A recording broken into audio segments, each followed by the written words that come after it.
Libro de los Hechos, capítulo 10. Vamos a leer desde el verso 1 hasta el verso 5.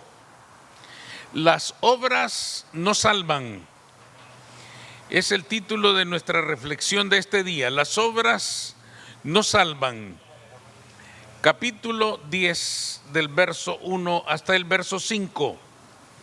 Dice, hermanos, en la Escritura: había en Cesarea un hombre llamado Cornelio, centurión de la compañía llamada La Italiana, piadoso y temeroso de Dios con toda su casa, y que hacía muchas limosnas al pueblo y oraba a Dios siempre. Este vio claramente en una visión, como a la hora 9 del día, que un ángel de Dios entraba donde él estaba y le decía: Cornelio. Él, mirándole fijamente y atemorizado, dijo: ¿qué es, Señor? Y le dijo: tus oraciones y tus limosnas han subido para memoria delante de Dios. Envía pues ahora hombres a Jope, y haz venir a Simón, el que tiene por sobrenombre Pedro. Este posa en casa de cierto Simón curtidor, que tiene su casa junto al mar. Él te dirá lo que es necesario que hagas. Pueden sentarse. En el Nuevo Testamento, hermanos, vemos continuamente una especie de confrontación entre dos maneras de ver la salvación: la fe o las obras. Esta confrontación, hermanos, nace a raíz de que en el Antiguo Testamento la expiación de los pecados solo se podía alcanzar a través de la realización de diferentes sacrificios. El hombre tenía que obrar, el hombre tenía que hacer, el hombre tenía que realizar ciertas obras a fin de alcanzar la expiación de parte de Jehová. Pero en el Nuevo Testamento vemos a un Cristo que nos anuncia que la salvación del hombre llegará solamente por la fe en el sacrificio de Jesucristo. Y ahí nace este choque, ahí nace esta confrontación que dura hasta el día de hoy, porque todos nosotros sabemos que hoy en día queda todavía mucha gente que sigue confiando en las obras para su salvación, que sigue creyendo que por lo que haga o por lo que no haga va a alcanzar su salvación. Esto lleva a muchas personas a practicar una serie de sacrificios, una serie de penitencias, una serie de acciones con las que esperan alcanzar el perdón de Dios, con las que esperan alcanzar la misericordia de Dios, con las que esperan alcanzar la salvación eterna. El conflicto entonces prevalece hasta el día de hoy. ¿Cómo resolverlo? ¿Cómo resolvemos este asunto?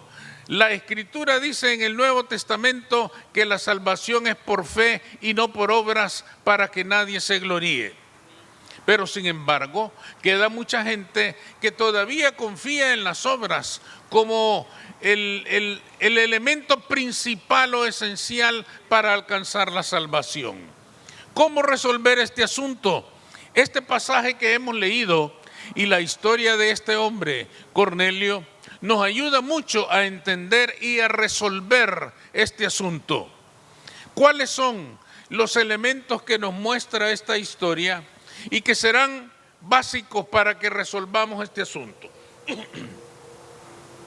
En primer lugar, en este pasaje podemos ver que Cornelio hacía obras admirables, magníficas, extraordinarias.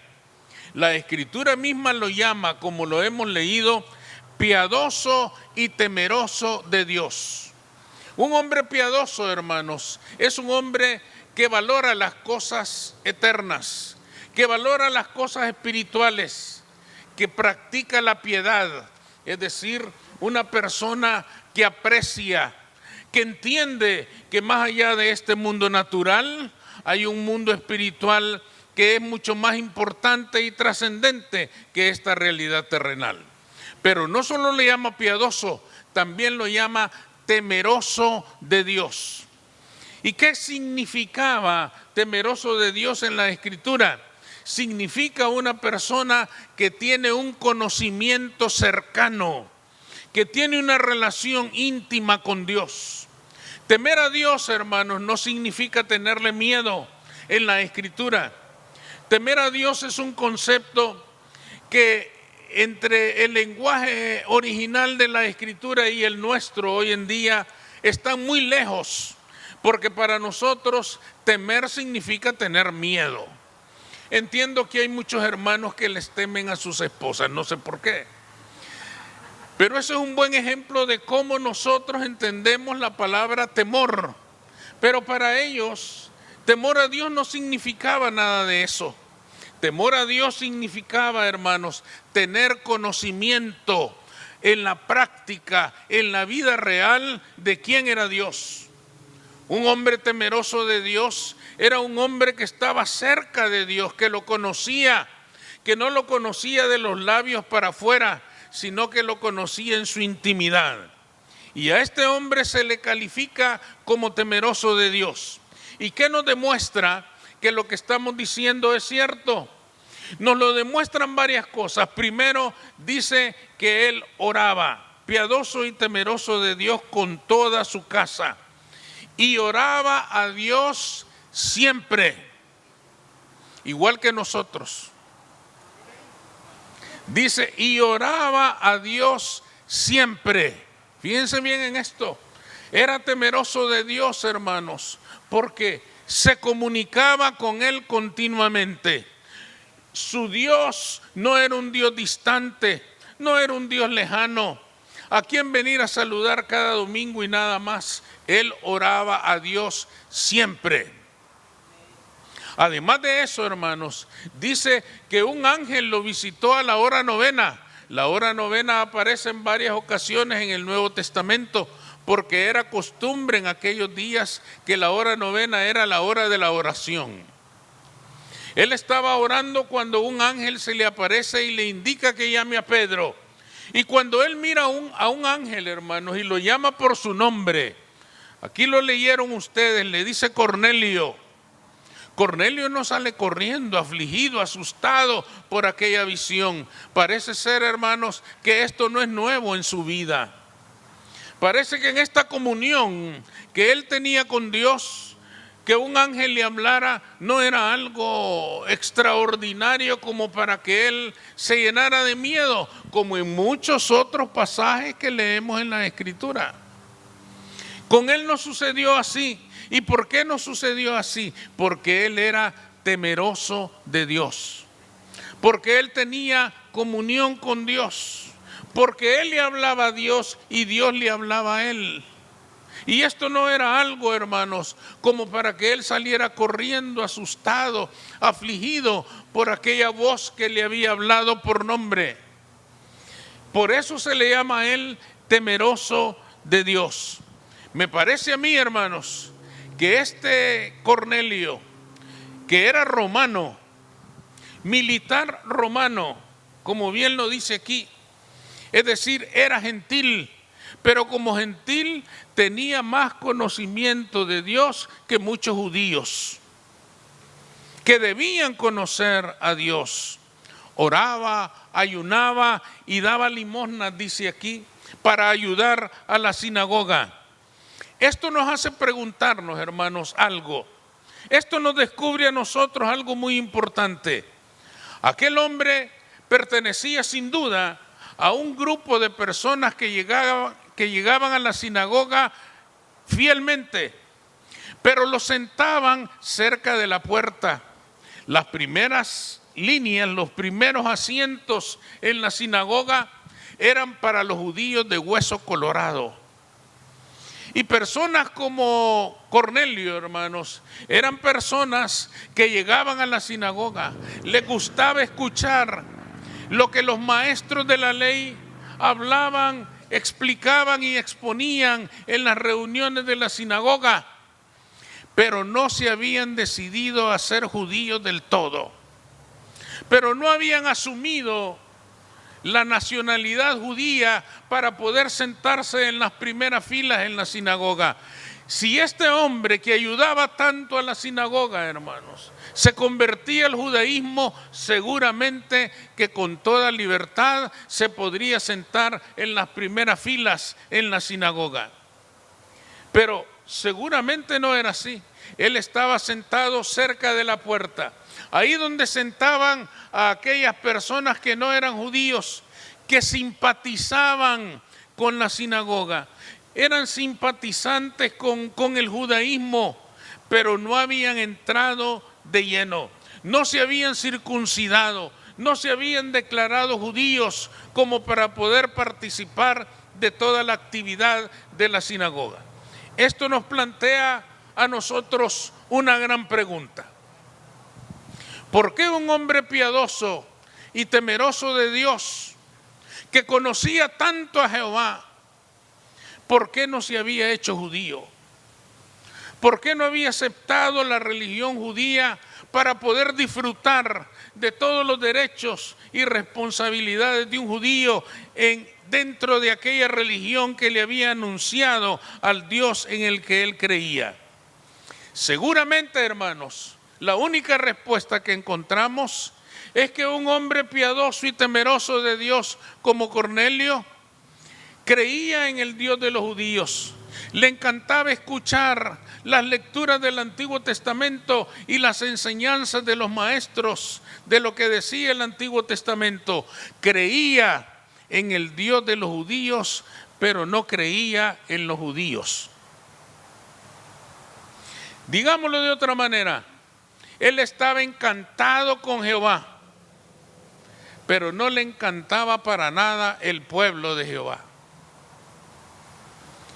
Le gustaba todo lo que se enseñaba acerca de Dios en la sinagoga, pero no le gustaba la gente que se reunía en la sinagoga, llena de legalismos, despreciándose unos a otros.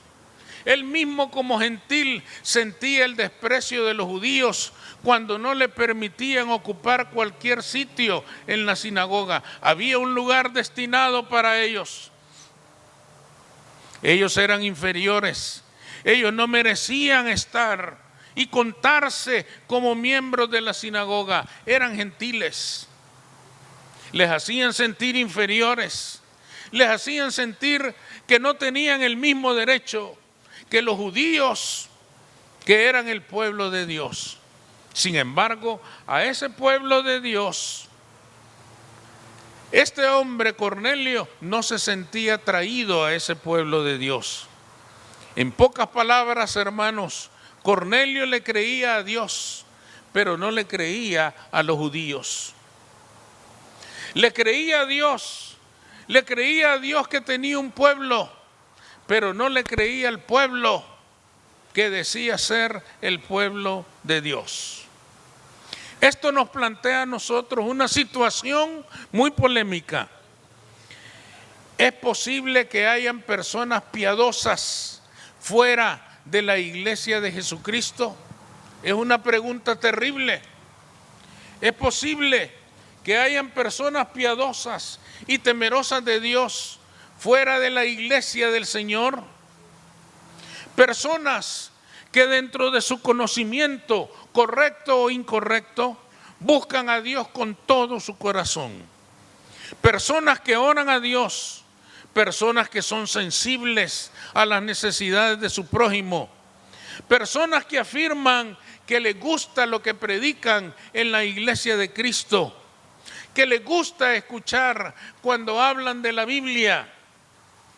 Personas que se acercan a los predicadores y les dicen: me gusta cómo habla usted, me gusta lo que hablan de la palabra de Dios, pero no se incorporan a la iglesia de Cristo. Les gusta oír, son simpatizantes, pero no se incorporan a la iglesia de Cristo. Yo creo, hermanos, que sí hay gente así. Son gentes que tratan de vivir lo más ordenadamente posible, que se alejan de la vida de los vicios, que se alejan de las contiendas, que viven dedicadas a sus familias y a sus trabajos, responsables y cuidadosos de conducirse decentemente en su vida. La terrible pregunta para nosotros es: ¿por qué estas personas no están en la iglesia?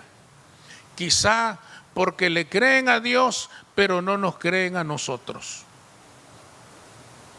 Es una respuesta dolorosa. Quizá porque no nos miran ser temerosos de Dios ni de su palabra. Quizá porque a nosotros, el pueblo de Dios, nos ven utilizar la palabra para despedazarnos unos a otros, para acusarnos unos a otros, para condenarnos unos a otros. Nos ven a nosotros, el pueblo de Dios, como que no representamos a ese Dios que nos ha elegido como su pueblo. Quizá no nos miran, hermanos, ser temerosos de Dios. Quizá algunas personas incluso sienten que las sentamos cerca de la puerta porque no tienen derecho a ocupar las posiciones que nos pertenecen a nosotros, los hijos de Dios. Quizá porque no se sienten apreciados por nosotros, sino que se sienten despreciados hasta que sean parte de nuestra iglesia, hasta que sean parte de nosotros, el pueblo santo de Jehová. Cornelio, hermanos, nos llama a todos como iglesia de Jesucristo a examinar qué tan creíbles somos para el mundo allá afuera. ¿Qué tanto nos creerán a nosotros que somos el pueblo de Dios? ¿Qué tanto nos creerán que somos los hijos de Dios?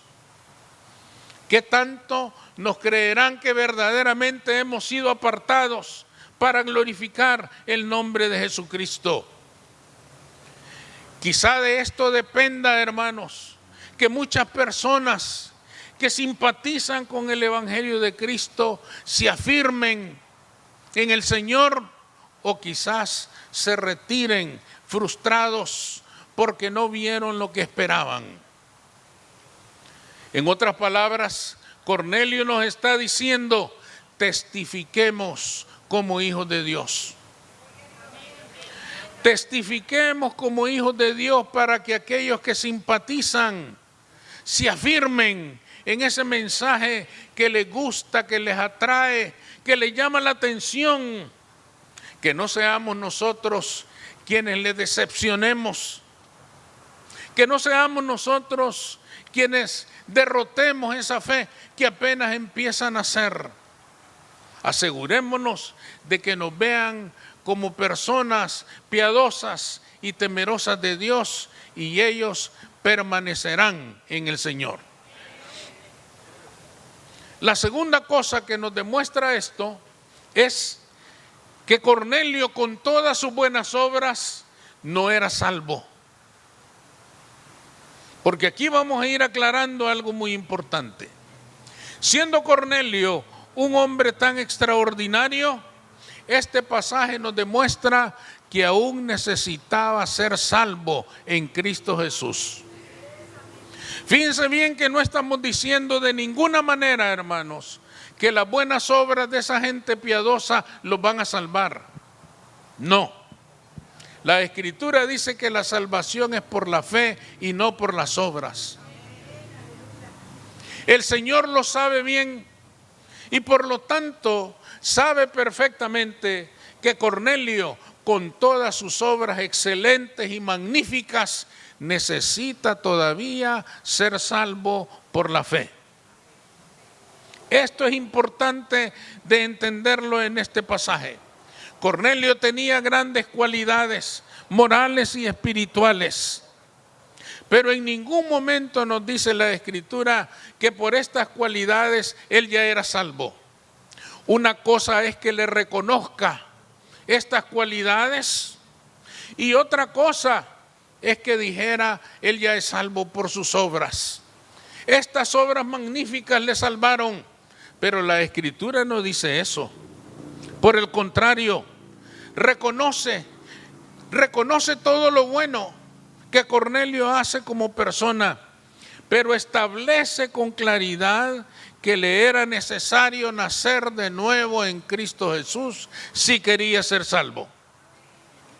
Cornelio necesitaba escuchar el Evangelio de Jesucristo para coronar su salvación, para coronar esa vida magnífica en la que él había exhibido grandes cualidades. Esa carrera espiritual que él había iniciado necesitaba ser coronada con la fe en Jesucristo. Es que Cornelio, hermanos, a pesar de ser una persona tan noble, también tendría una vida de pecado. También le atribularían viejas culpas, viejas penas, tristezas y dolores que se habían alojado en su alma. Siendo militar, este hombre habría vivido, hermanos, terribles momentos y habría realizado obras que le dolían en su alma. Su profesión como militar le habría llevado a la guerra y la guerra le habría exigido violencia sin medida, brutalidad despiadada, crímenes sin nombre, porque todas las guerras demandan eso. No hay guerra que no exija, hermanos, cometer crímenes terribles. La guerra es la expresión más brutal de la violencia y la falta de humanidad en el ser humano. Sea la guerra que sea, es guerra. Y como tal, se carga de odio. Su motivación es el odio hacia el enemigo. Porque si no se odia al enemigo, no lo vamos a matar. Si no se odia al enemigo, no lo vamos a destruir. Las guerras son así. Las guerras hacen al hombre, hermanos, lo convierten en una bestia que bebe sangre humana. No puede ser de otro modo. Por eso las guerras, hermanos, son tan dolorosas. Porque deshumanizan al hombre. Las guerras exigen eso. No puede ser de otra manera. Tiene que ser así. ¿Qué cosas llevaba Cornelio en el alma? En tantas ocasiones en las que él había estado en una guerra. Él había adorado a los dioses humanos. Había adorado a Júpiter seguramente, a Marte, el rey de la guerra. Le habría servido quizás la mayor parte de su vida a esos dioses, pero ninguno de ellos le había podido quitar esa pena y ese dolor que llevaba por dentro.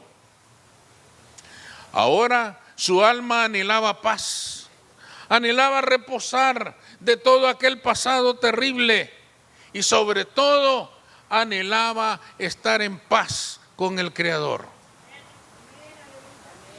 Este es un anhelo de toda alma humana.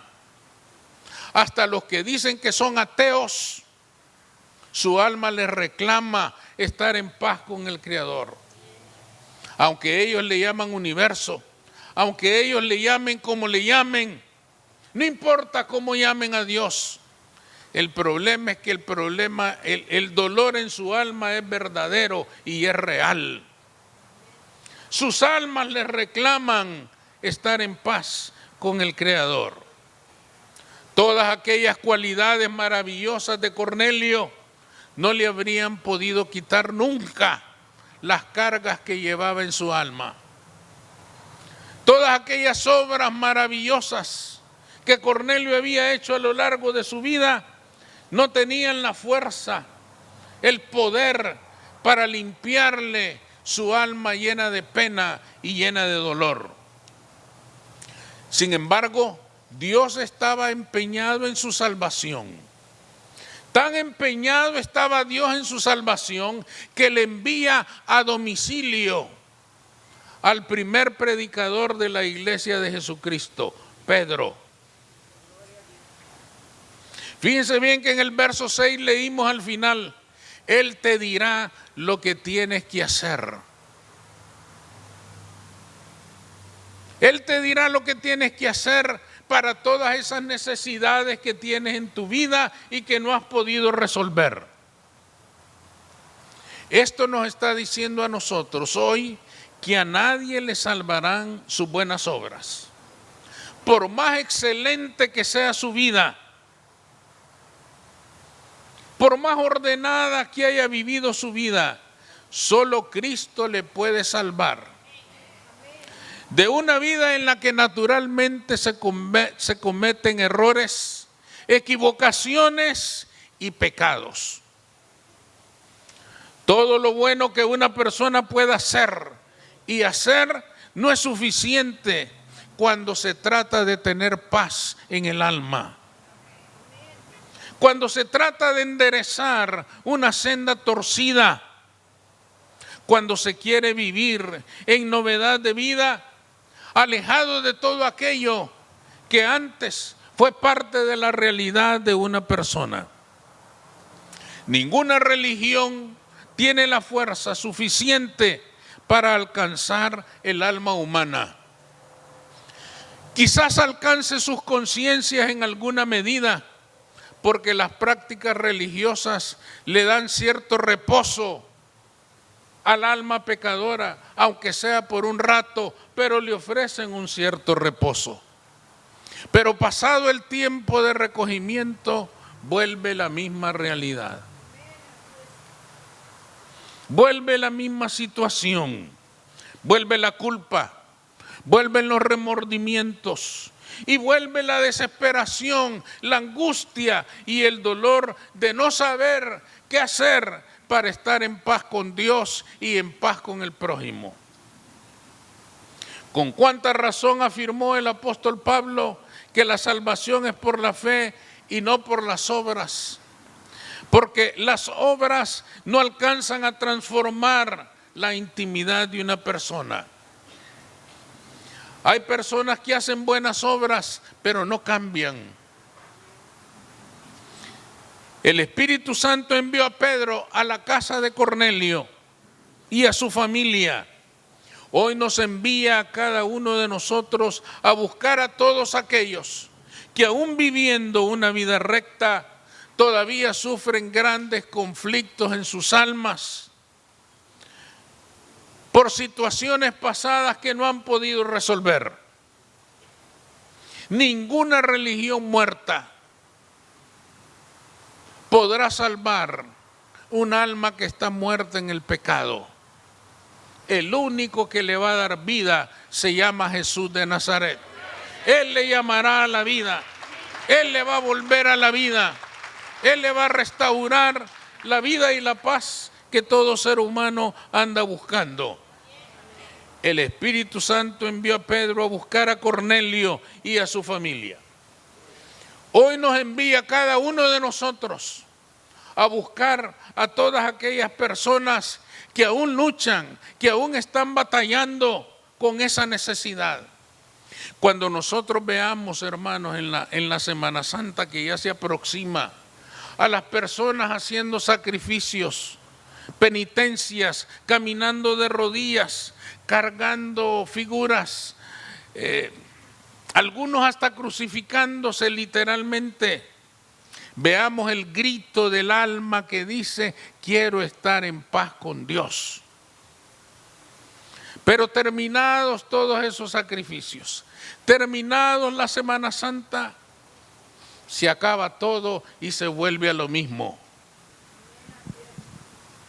Porque las religiones muertas, los dioses muertos y los sacrificios muertos no cambian a nadie.